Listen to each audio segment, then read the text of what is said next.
Hello, and thank you for stopping by yet another edition of the Massachusetts Beer Reviews channel of YouTube. I am Thomas Metal 75, and this is your Massachusetts Beer Reviews. We're doing another one provided by the my supervisor, Nicole. This is crazy, mind-boggling stuff. I appreciate that. This is the last one we have to try. I had two cans of the Fogel Banger from the Alchemest, and yes, here's another Alchemest beer. Hard to come by stuff. Thank you. This is called Crusher, American Double IPA. Again, hard stuff to come by. When you get it, you gotta get it. It says on the back of the can, by the way, 9% alcohol by volume. It says, quote, "The Crusher is an American double IPA that I started making years ago at the pub. Brewmaster John Kimmich. Hopheads were constantly asking for more hops. In the words of Frank Zappa, did you want some more? Well, here's some more. While I enjoy hops with the rest of them, I still try to maintain some semi-balance of balance and drinkability. This beer is oozing with hop flavor and aroma with a very dry finish. Enjoy responsibly. This one can sneak up on you. As so, it being 10% or 9%.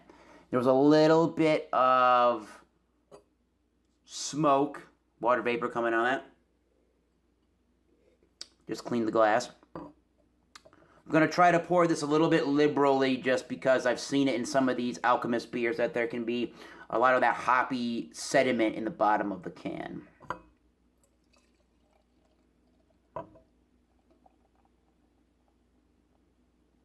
So I guess we can stop there.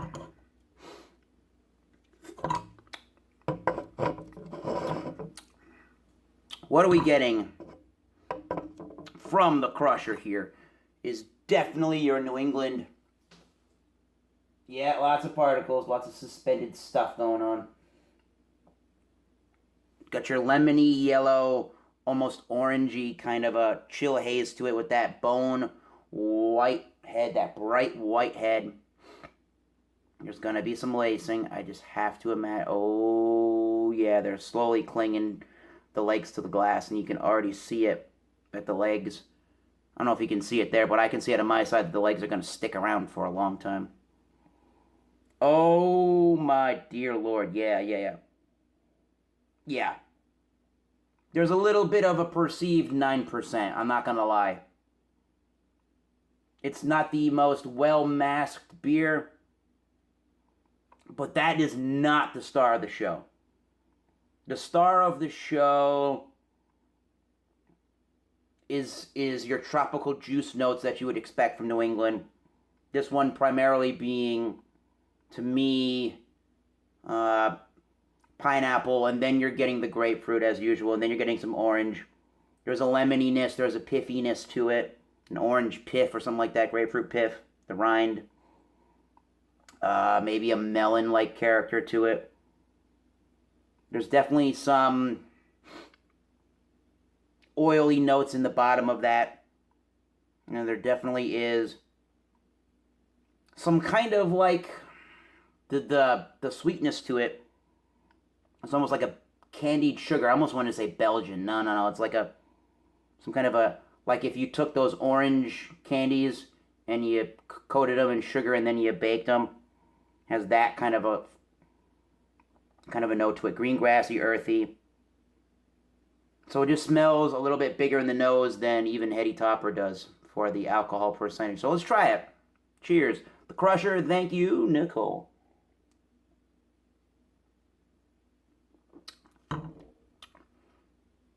Yeah. I personally don't think this is a great name, the Crusher. I could not crush this.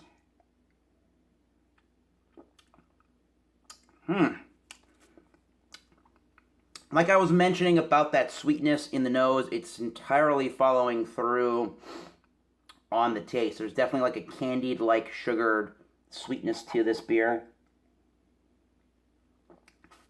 There's definitely well-perceived 9%. It definitely has a little bit more of a sting to it, if you will. Definitely a lot of sugary, tropical, juicy notes to that. Lots of orange are in this, but lots of pineapple as the main note, I can tell you, and lots of grapefruit.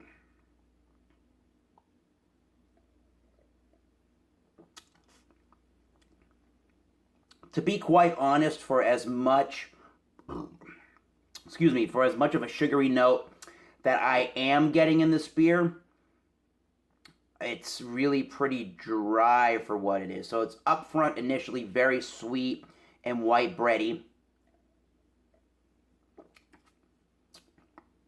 A gigantic... Hopheads were consistently asking for more hops. It sounds like that's exactly what John Kamich of The Alchemist has given people. This is so stinging, bitter in the initial taste.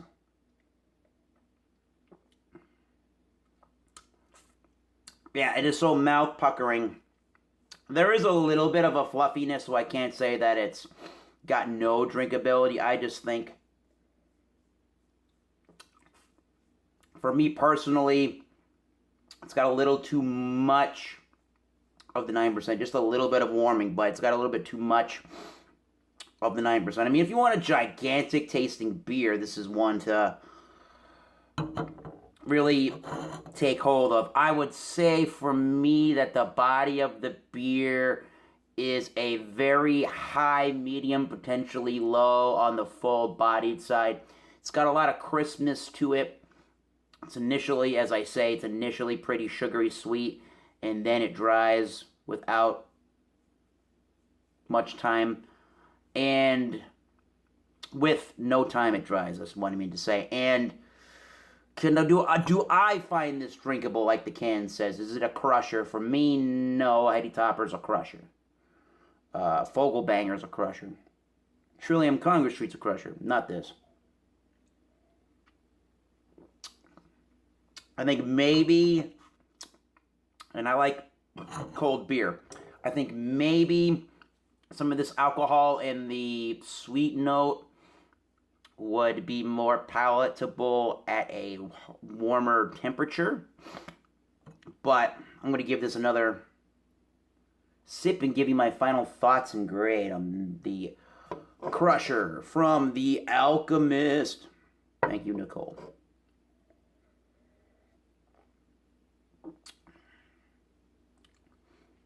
Yeah, the sweet boozy character is not my favorite thing. This would not be a beer I would stand in any line for, except for if I've never tried it, which I have now. Heady Topper, 93. Well, Heady Topper was a 93, and I gave Fogelbanger a 90. This one, I just because it's Alchemist, I don't want to rate it, high just because, oh, it's The Alchemist, I can't get it. Well, I probably wouldn't seek this one out again. I probably would give this a low B minus to be completely honest, maybe in 80 or 81. So I'll give it the benefit. I'll give it an 81. For me personally, although yes, it does have all of those juicy kind of notes to it. Maybe there is a touch of a piney note or a leathery note to it as well. But for me, as it does have these juicy tropical New England style IPA notes to it, I think it's way too sweet for my liking. It's got a little bit too much of a sting on the booze for me to really, really like this as a crusher. And maybe the upfront bitterness is just too high for me on this one. And that is just perhaps it's a little bit of an unbalanced flavor, even though the idea was to not create a unbalanced flavor. Yeah. It is really, really, really bitter in the back of the throat and the palate. So, if you like extreme bitter, extreme bitter, this one is for you. If you like higher alcohol beers and a little bit more of that taste, and you like almost sugary sweet beers, this could be the beer for you. So 81 is still not bad, but it is not, unfortunately, that is the worst of the Alchemist beers that I've had. So 81, I still thank you, Nicole, for this crazy beer. Heady Topper #1, Fogelbanger very close #2. Is this the best double IPA in the world? As I say on this, on the title of this video, I would say no. If you know, and if you've had a world-class, renowned double IPA, and you think that's the best double IPA in the world, let me know in the comment section below. And this has been Massachusetts Beer Reviews, reviewing Crusher from the Alchemist 9% double IPA. Until next time, keep tasting these great beers. Cheers. I'll see you soon.